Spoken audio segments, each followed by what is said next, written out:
How a poor Scottish boy became the world's richest man. The boy who slept hungry.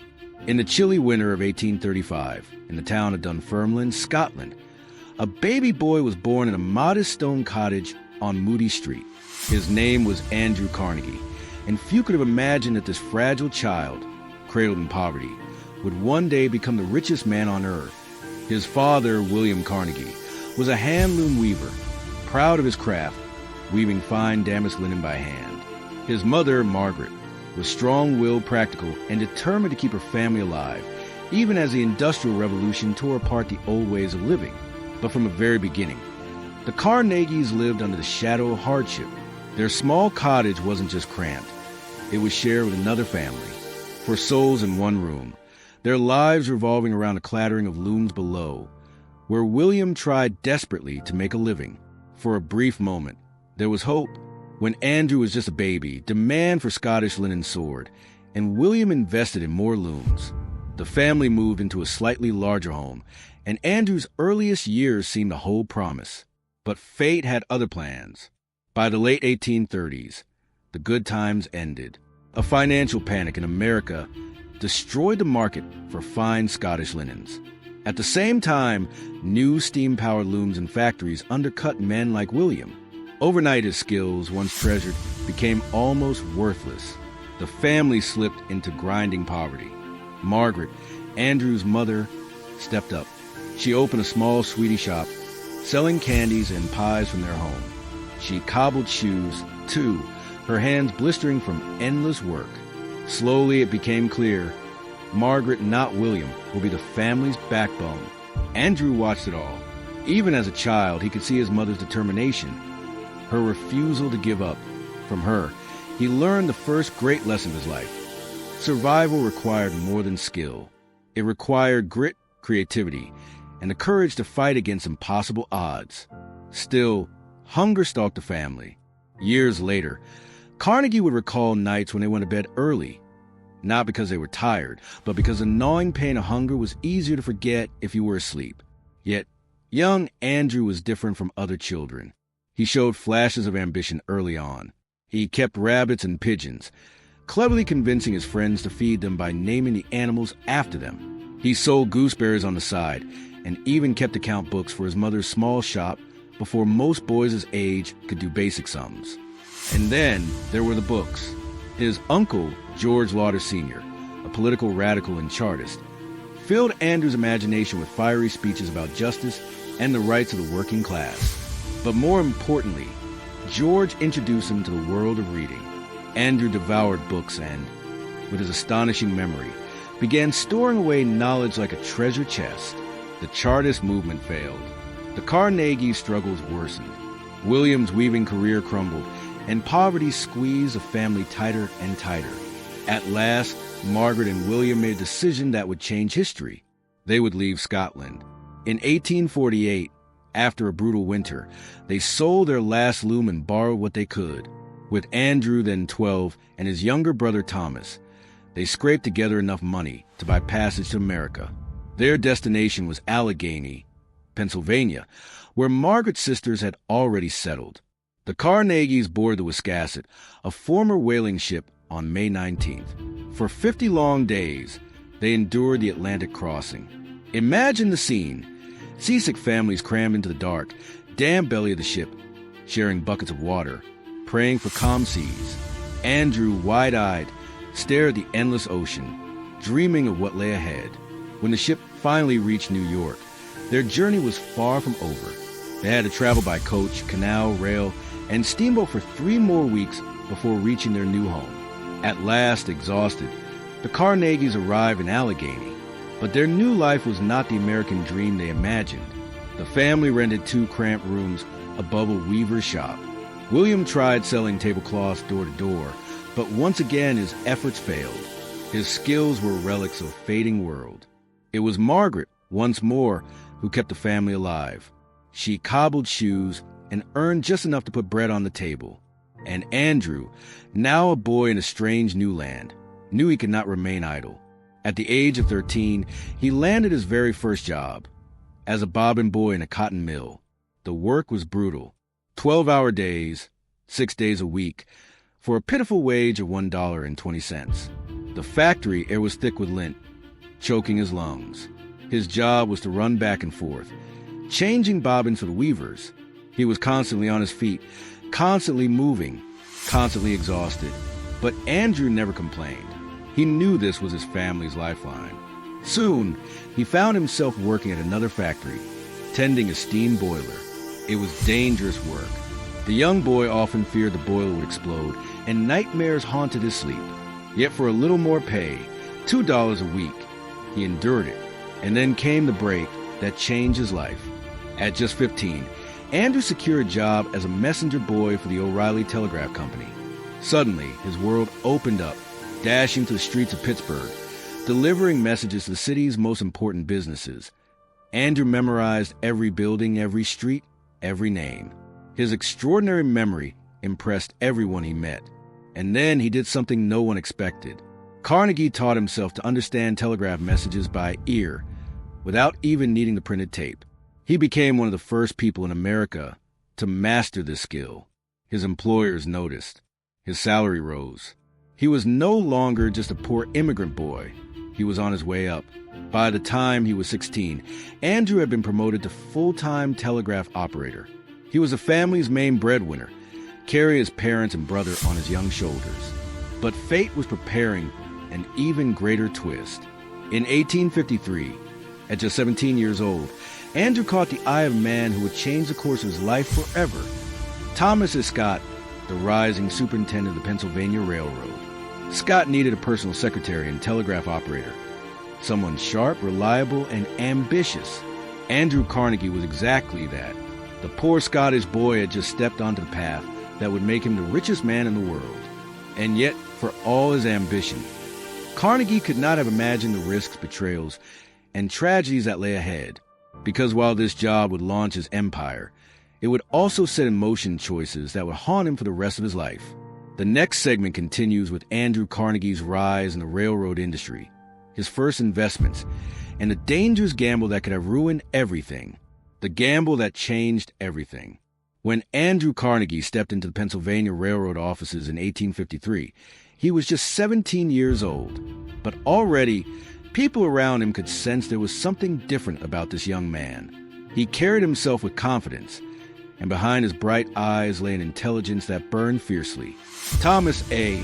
Scott, the railroad superintendent who had hired him, quickly became not only Carnegie's boss, but also his mentor. Scott was ambitious, savvy, and deeply connected. He saw in Andrew a younger version of himself, sharp, loyal, and relentless. Under Scott's wing, Carnegie learned the secrets of the railroad business, one of the fastest-growing industries in America. He mastered logistics, operations, and finance, absorbing knowledge like a sponge. And with a salary of $8 a week, a fortune compared to his first factory jobs, Carnegie's family finally had a steady lifeline. But life was still cruel. In 1855, tragedy struck. William Carnegie, Andrew's father, passed away at just 51. He had lived long enough to see his son climb higher than he ever had, but he died before witnessing the empire Andrew was destined to build. At only 19, Andrew felt the crushing responsibility of supporting his mother and brother. That responsibility became his fuel. It was around this time that Thomas Scott introduced Andrew to something that would change the course of his life: investment. In 1856, Scott told him about an opportunity to buy shares in Adams Express, a company that transported parcels and valuables across the growing nation. The price? $500. To a poor immigrant boy, that might as well have been $5 million. But Andrew wasn't about to let the chance slip away. He persuaded his mother, Margaret, to mortgage their modest home. Together, they scraped together the money and bought the shares. It was a terrifying gamble. If it failed, the Carnegies could lose everything. But it didn't fail. The dividends rolled in steady and strong. Andrew had tasted something intoxicating: the power of money working for him. This was not a wage earned through sweat and danger. It was wealth born from strategy. Soon after, in 1858, another opportunity came. A company making luxurious railroad sleeper cars was expanding. Carnegie took out a bank loan for $1,250, plunging himself into debt and and secured an ownership stake. It was risky, but once again the gamble paid off. By his early 20s, Andrew Carnegie was no longer just an employee. He was an investor, a man with assets, a player in America's booming economy. Still, he never abandoned his work ethic. In 1859, Thomas Scott, now vice president of the railroad, rewarded his protege with a promotion, superintendent of the Western Division. At just 24 years old, Carnegie was managing men, trains, and entire networks of commerce. His salary climbed to $1,500 a year, the modern equivalent of over $50,000. And with his growing influence, he pulled his family along with him. He hired his younger brother Thomas as his assistant, and even found a role for his cousin Maria Hogan, who would become America's first female telegraph operator. For Andrew, success was never just personal. It was something to be shared with those he loved. By 1860, Carnegie's investments were bringing him over $5,000 a year in dividends. That was more than many wealthy professionals earned, and young Andrew was just getting started. Then came the Civil War. In 1861, the nation erupted into chaos. Railroad became lifelines of the Union Army, transporting men, weapons, and supplies. Carnegie was transferred to the War Department, where he organized a military telegraph service and coordinated crucial logistics. It was a stressful, dangerous, and exhausting job. The war was tearing America apart, and Carnegie often felt the weight of every decision. Once, overwhelmed by the strain, he took a 3-month leave and returned to Scotland with his mother. Standing once more on the soil of Dunfermline, he wrote of the bittersweet moment. "I seemed to be in a dream. I felt as if I could throw myself upon the sacred soil and kiss it." But the war also sharpened his instincts. While serving the Union, Carnegie kept investing. He placed money in oil, railroads, and most importantly, ironworks. By 1865, when the war ended, Carnegie made a bold move. He resigned from a railroad and focused on building his own empire. He founded the Keystone Bridge Company, specializing in iron bridges. At the time, most bridges were still made of wood, vulnerable to fire and collapse. Carnegie saw the future, and it was iron. One of his company's most famous projects was the Eads Bridge in St. Louis, a massive structure that proved iron could span the mightiest rivers. Each success brought him more contracts, more profits, and more confidence.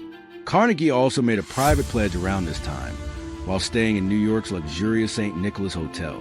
He wrote in his diary that he would give away any surplus wealth he accumulated during his lifetime to worthy causes. The words were bold, almost unbelievable, for a man who wasn't yet one of the country's wealthiest. But they hinted at the deep convictions that would one day make him not just rich, but legendary.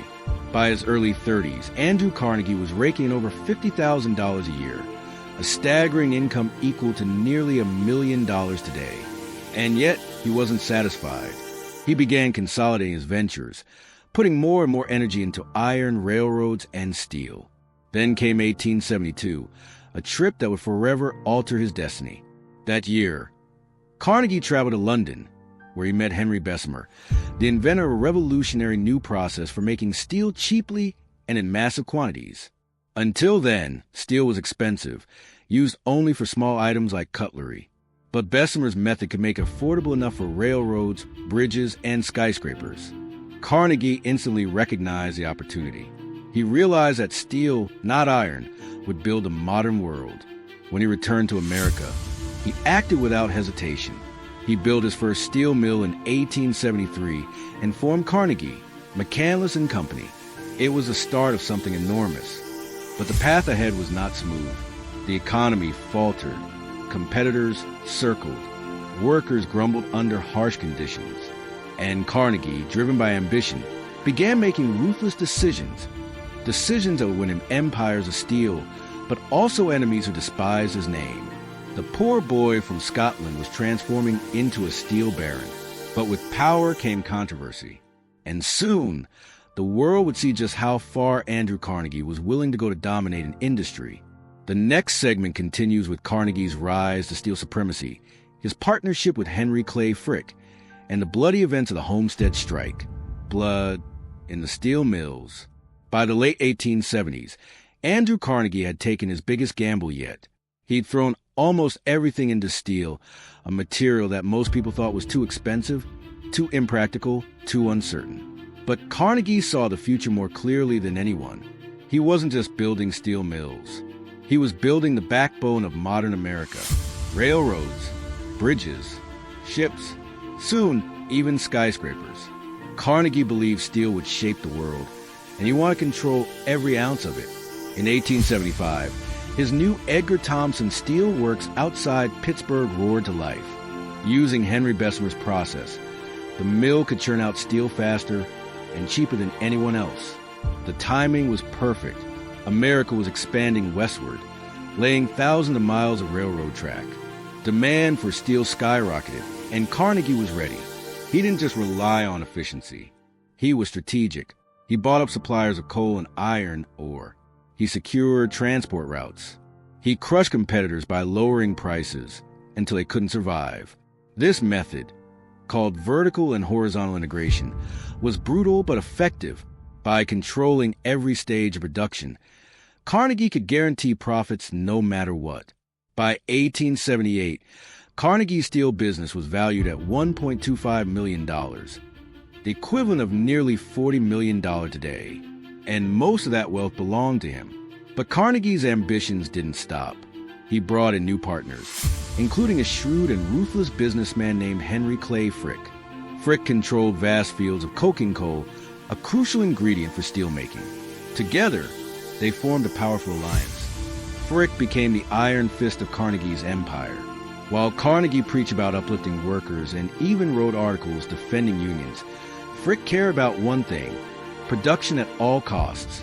The two men were opposites, but together they built a juggernaut. In 1883, Carnegie acquired his biggest rival, Homestead Steel Works, further cementing his dominance. By the late 1880s, Carnegie controlled the majority of steel production in America. His fortune ballooned to unimaginable levels. But wealth didn't shield him from tragedy. In 1886, his beloved mother, Margaret, passed away. Weeks later, his younger brother, Thomas, also died. Carnegie was devastated. For years, he had delayed marriage, insisting no woman could replace his mother's place in his heart. But after her death, something shifted. In 1887, he married Louise Whitfield, a woman 20 years younger than him. The marriage contract included an unusual clause. Andrew pledged to give away nearly all of his fortune during his lifetime. Even in his personal life, Carnegie's obsession with philanthropy was ever present. By 1889, Carnegie was one of the richest men in the world. That same year, he wrote his most famous essay, The Gospel of Wealth. In it, he declared that the rich had a moral obligation to use their fortunes to improve society. To die rich, he wrote, was a disgrace. The world applauded him. Here was a titan of industry, openly promising to give his money away. But behind the applause, a darker truth lurked. In 1892, Carnegie Steel faced its greatest crisis. At the Homestead plant, workers were fed up. The hours were long, the conditions brutal. And although Carnegie publicly supported unions, his partner Henry Clay Frick despised them. When the workers went on strike, Frick saw an opportunity to break the union once and for all. Carnegie, conveniently, was away in Scotland. Whether he deliberately distanced himself or not remains debated. But one thing is certain, he left Frick in charge. Frick locked the workers out and built a massive fence around the mill, topped with barbed wire. He brought in Pinkerton agents, a private army of armed men, to protect replacement workers. On July 6, 1892, the Pinkertons tried to land at Homestead by barge. Thousands of striking workers and townspeople gathered along the riverbank to stop them. Tension exploded into violence. Gunfire rang out. Chaos erupted. For hours, bullets flew. By the end, 12 people were dead, dozens more wounded. The Homestead strike was crushed, but at an enormous cost. The public was horrified. Newspapers condemned the bloodshed. And although Carnegie was thousands of miles away, the stain of Homestead clung to him for the rest of his life. The man who had written about the duty of the rich now seemed like a hypocrite. How could someone preach kindness while his company's workers died fighting for fair treatment? Carnegie tried to defend himself. He claimed he hadn't ordered the violence, that he supported the workers' cause. But the damage was done. His reputation was tarnished. Yet even as critics condemned him, Carnegie's empire kept growing. America's hunger for steel only intensified. Bridges spanned wider rivers. Railroads stretched across deserts. Cities began to rise into the sky. And at the heart of it all was Andrew Carnegie. By the late 1890s, his wealth was staggering. Steel production in America had surpassed Britain, and Carnegie controlled most of it. His net worth soared into the hundreds of millions, making him one of the richest men alive. And then, in 1897, a new chapter began. Carnegie and Louise welcomed their only child, a daughter named Margaret, after his beloved mother. She would grow up in unimaginable luxury, raised between their Manhattan mansion and Skibo Castle, a sprawling estate in the Scottish Highlands that Carnegie purchased and restored. But even as he built castles and cradled his newborn daughter, Carnegie could not escape the shadow of homestead. For all his wealth, he longed for something more, a legacy that would erase the blood and controversy. And in 1901, he got his chance. J.P. Morgan, the powerful financier, approached Carnegie with an offer. He wanted to buy Carnegie Steel and merge it into a new giant, U.S. Steel. The price? $480 million. Over $17 billion in today's money. Carnegie was nearing 66. He had achieved everything he dreamed of and more.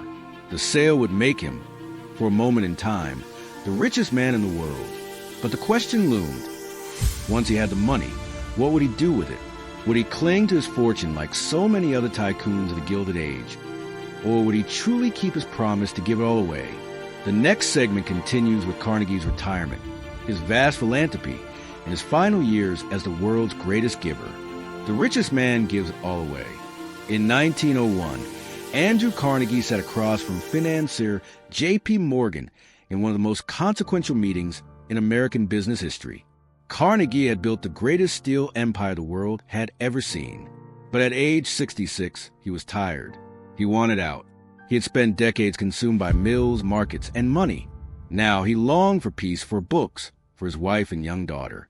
Morgan wanted it all: the mills, the furnaces, the mines, the railroads, the coke plants. He envisioned a massive monopoly that would dominate the steel industry for generations. And to get it, he was prepared to write the biggest check in history. Carnegie scribbled a number on a slip of paper and handed it to Morgan for $180 million. Morgan glanced at it, smiled, and said simply, "Mr. Carnegie, I accept this price."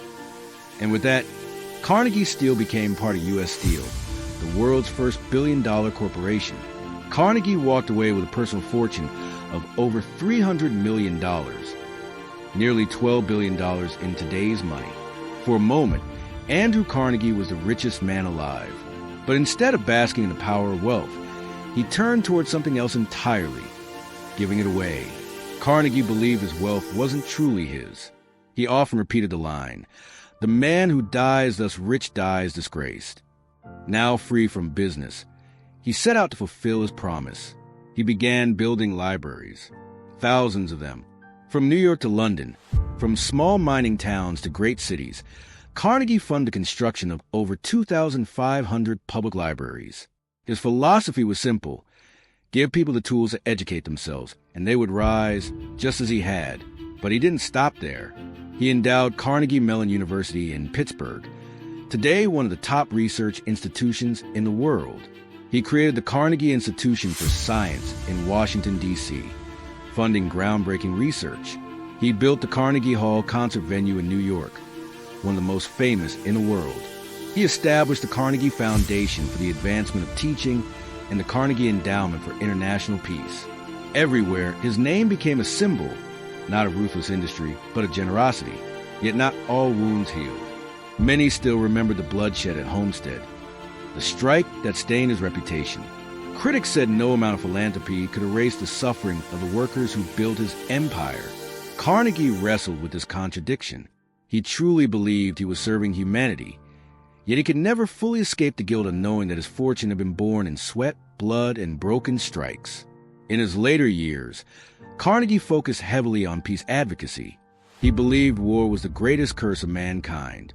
He poured millions into building the Palace of Peace at The Hague, hoping to create a permanent court for international arbitration. He even dreamed of a world without armies, a vision that many dismissed as naive but which he pursued with passion. At Skibo Castle in Scotland, Carnegie lived out his final years in luxury, but also in reflection. He adored his daughter Margaret, doted on his wife Louise, and hosted kings, presidents, and prime ministers at his estate. Yet he spent more time with books than with business deals. In 1914, when World War I erupted, Carnegie was devastated. He had spent his fortune trying to promote peace, and now the world was tearing itself apart in the bloodiest conflict humanity had ever seen. He fell into despair, retreating further from public life. By the time of his death in 1919, Andrew Carnegie had given away nearly 90% of his fortune, over $350 million at the time, equivalent to more than $5 billion today. He left behind not just money, but institutions, libraries, universities, research centers, cultural landmarks that still shape the world more than a century later. And perhaps that was the point. Carnegie knew that his name would forever be linked to steel, to industry, to ruthless ambition. But he also wanted it linked to something higher, the belief that wealth should serve humanity, not just the individual. From a one-room cottage in Dunfermline, Scotland, where his family slept on straw and lived off oatmeal, to becoming the richest man in the world, Andrew Carnegie's journey was nothing short of extraordinary. He was a boy who arrived in America with nothing, the telegraph messenger who outpaced his peers, the investor who saw opportunities no one else did, the steel king who reshaped a nation, and finally, the philanthropist who gave it all away. His story is not one of perfection.